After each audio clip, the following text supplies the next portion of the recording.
vejo tendo uma enfermidade após outra. Me sinto culpada, cansada de adoecer. Para completar, vi muitas pessoas morrerem desde muito cedo. Culpada, cansada de adoecer. Culpada e cansada de E a adoecer. primeira frase dela foi? Desde menina tive uma saúde frágil. E Hoje, se sente culpada e cansada de adoecer. Hoje tenho Desde três... menina tive uma saúde frágil e me sinto hoje culpada e cansada de adoecer. Isso é uma frase forte. Forte. No meio dessa frase, ela entra com uma outra que ela escreve. Hoje tenho 3 filhos e me vejo tendo uma enfermidade após a outra. Culpada Agora e cansada de adoecer. O importante é o culpado e cansado. Culpado e É a cansado. junção. Porque ela se culpa das doenças dela. Essa frase é chave pro caso dela. Total. É. Ela se culpa muito pelas doenças dela. Então, além das fragilidades físicas, ela se fragilizou infinitamente mais nas fragilidades que já possuía por causa da relação moral que ela estabeleceu entre doença e a necessidade de ter saúde. Então ela estabeleceu um vínculo entre doença e culpa, um vínculo moral. Então, se ela, que hoje é mãe de 3 filhos, né, se sente tão doente ainda desde a infância, e se ela foi criada num ambiente religioso, do tipo que a gente viu ainda agora ali naquele testemunho que começou bem e foi terminando mal, você vê como as pessoas são doutrinadas a não ficarem doentes. Se ficarem doentes, não têm fé, não exercitaram a plenitude da consciência rema, das determinações, se impressionaram com os sintomas, não usaram a fé como um instrumento de cura. Então, quando uma pessoa é criada num ambiente desse, onde toda doença é objeto de uma interpretação moral negativa, não tem como se desenvolver de um outro modo.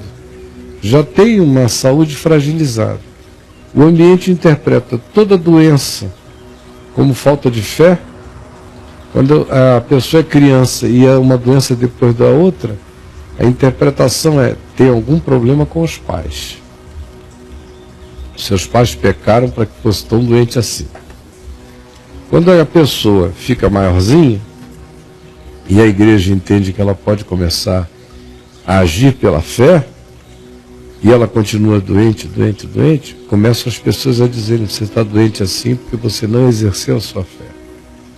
Não exerceu, não usou a sua fé. Aí a pessoa vai para um monte de reuniões, de encontros, declara, não aceita mais o sintoma, fica dizendo: não está doendo.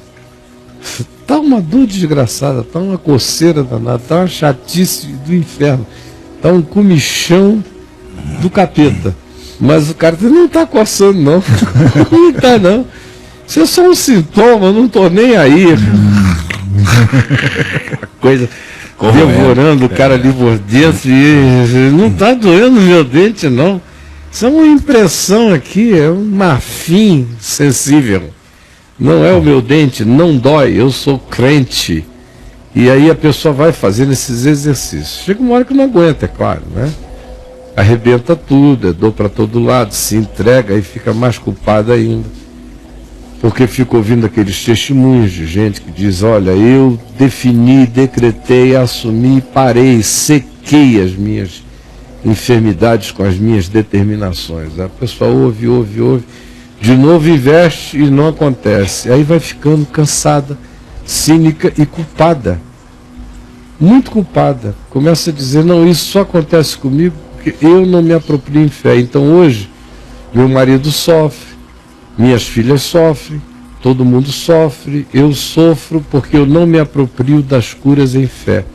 Aí vai ficando cada vez mais culpada de ficar doente. Quanto mais doente, mais culpada. Quanto mais culpada, mais doente. Aí entra no ciclo em que a culpa da doença se transforma na pior enfermidade. e na causadora de todas as demais. Então a primeira coisa para você, minha amiga, é parar de sentir culpa de ter uma saúde frágil. É a primeira coisa. É um direito seu ter uma saúde frágil, é uma possibilidade humana, é uma condição mais do que possível e passível de se instalar na natureza humana. A gente ter problemas orgânicos, ter órgãos não tão funcionais, ou ter o conjunto do organismo com problemas e anomalias, e criar um sistema de elementos que se combinam para ir, às vezes, aumentando certas consequências desagradáveis de sintomas na gente, ou a exacerbação de algumas enfermidades pela combinação de várias. Enfim, existem pessoas que são entes sindrômicos do ponto de vista orgânico.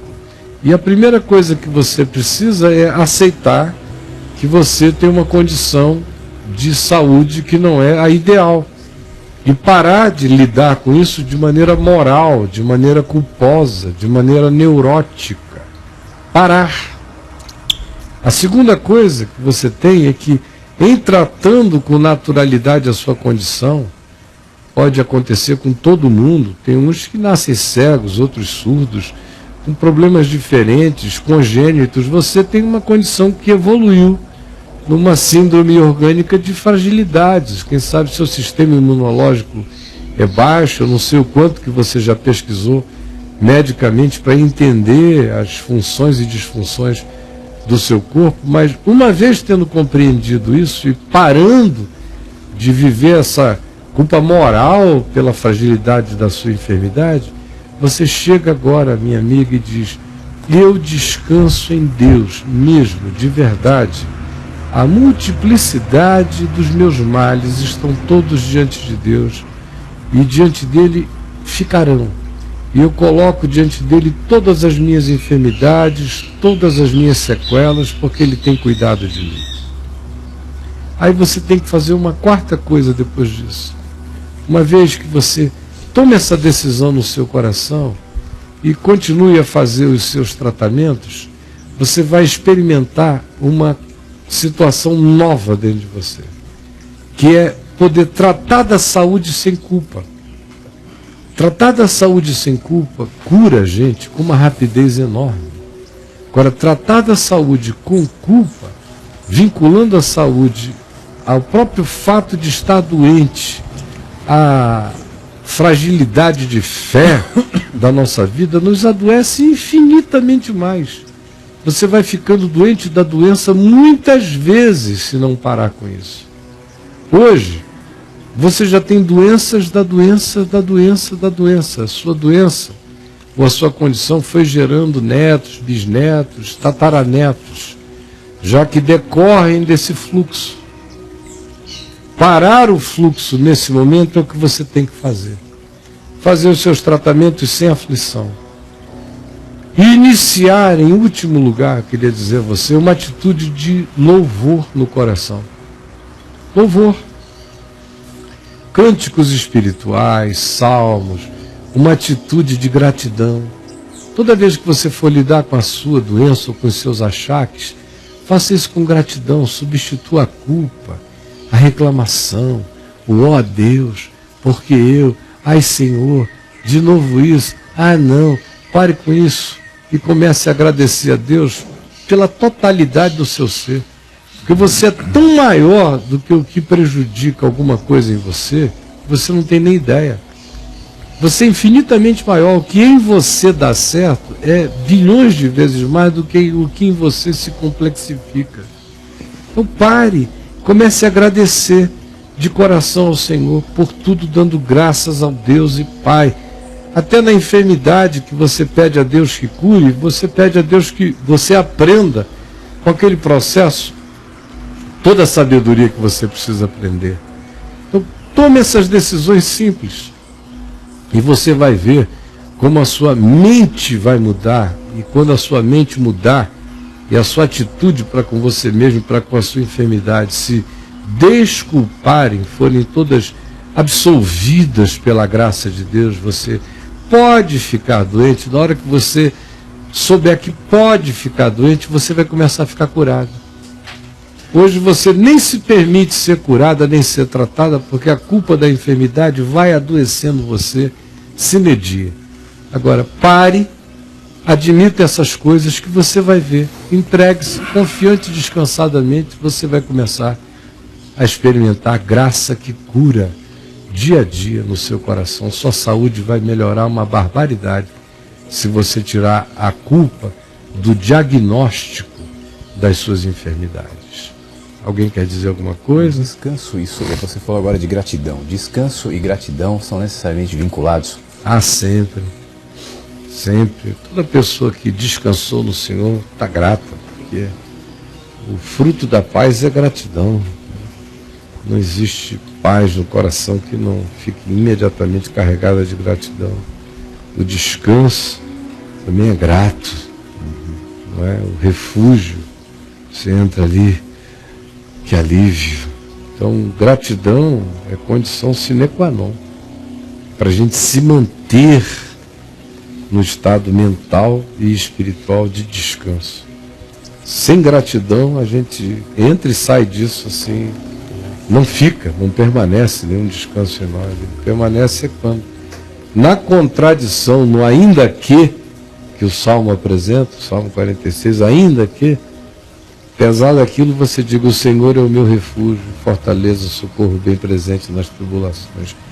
Ainda que isso tudo, mas há um rio que atravessa o meu ser, que me sossega, e o Senhor me diz: aquietai-vos e sabei que eu sou Deus. Ora, a experiência dessa verdade no coração gera imensa alegria, gratidão, um descanso feliz, porque não há irresponsabilidade. Você está fazendo a sua parte no que lhe diz respeito, mas você não entra na conversinha do diabo de que gente responsável é gente desesperada, é gente ansiosa, é gente desassossegada, é gente que não dorme à noite. Esse aqui é o bom pai de família, esse aqui é o bom patrão, esse aqui é o homem de Deus, é o desassossegado, andando. Ele não se dá descanso, senão ele fica culpado, senão ele se sente um irresponsável. Então ele precisa desenvolver aquele pacotão de uma fé nervosa, desesperada, que não cessa de pedir, de falar, de perturbar os céus, enquanto o cara vai desenvolvendo úlcera, doença emocional, vai fazendo sinapses nervosas de agitação mental, de ideia fixa, de preocupação. Não é à toa que no meio de coisas tão graves sobre o fim do mundo, Jesus disse: acautelai-vos para que não fiqueis sobrecarregados com as consequências da embriaguez, da orgia e das preocupações deste mundo, que ele colocou no nível de uma vida de porre, com a consciência alterada, viciadamente alterada e anestesiada, colocou junto com a orgia, ele colocou as preocupações deste mundo. Você veja o poder devastador que manter a mente com os temas fixos das angústias desse tempo vai gerando no espírito, na alma, no corpo e nas relações da gente. Daí também a necessidade da revisão de valores, né? Porque tem gente que de repente ouve falar na necessidade do descanso e da gratidão. Eu conheço gente assim, e diz o seguinte: eu não posso descansar, muito menos ser grato, a não ser que eu tenha as condições, a casa própria, o carro. E aí ele estabelece uma série de valores, né, de bens materiais como valores, para que aí então ele seja grato e descanse. Então o caminho não é por aí, o caminho é o contrário, é a revisão de valores, o descanso e Jesus a gratidão. Começou tudo isso com revisão de valores, né? Não andeis ansiosos de coisa alguma quanto à vossa vida, pela vossa vida, quanto ao que é a vez de comer e beber, nem pelo vosso corpo, quanto ao que é a vez de vestir. A vida é mais do que o alimento, o corpo é mais do que as vestes. Aí, uma vez que ele diz isso, ele entra no significado, já está. Revisão de valores. O corpo é mais do que a vida é mais do que o alimento, o corpo é mais do que as vestes. A primeira revisão é essa. O que significa vida para mim? Vida significa comida ou vida significa outra coisa? O que significa o corpo para mim? Eu tenho que vesti-lo? O meu corpo é o meu outdoor de apresentações? É um valor torpe. Ao invés de ser o santuário de Deus, ao qual eu cuidarei com gratidão, com toda alegria no coração, e o dedicarei como um sacrifício vivo, santo e agradável a Deus neste mundo. Então, se essa revisão interior não chegar, como Jesus lá em Mateus 6 que prossegue, revendo o significado de corpo, o significado de vida, aí ele vem, analisa o significado da ansiedade como burrice, não é? Vocês não conseguem segurar um fio de cabelo na cabeça de vocês, então para que ficar ansioso? Nem dos cabelos de vocês têm poder sobre eles. Vocês não conseguem acrescentar um palmo ao curso da vida, seja no caminho, seja no crescimento, seja em qualquer direção, vocês não conseguem. Então parem, porque é burro ser ansioso. Vocês não têm esse poder. Se ficar ansioso, emprestasse tal poder, que ficasse, mas não altera nada em benefício, só altera em deficiências, em problemas, em enfermização do ser que se dedica a tal preocupação, a tal ansiedade. Então, revisão de valores é fundamental, porque senão o cara não vai nem descansar. Se os valores dele não mudarem, como é que ele vai descansar em Deus? Se o que é importante para ele é o consumo, é o materialismo, é ele não perder a chance de ter uma grana a mais, seja ela qual for, senão ele está desperdiçando as oportunidades e ele entra nesse desespero de fixação, correndo atrás desses objetivos mortais que não agregam significado à vida. Então, se o cara não começar por aí, não haverá qualquer descanso possível em Deus.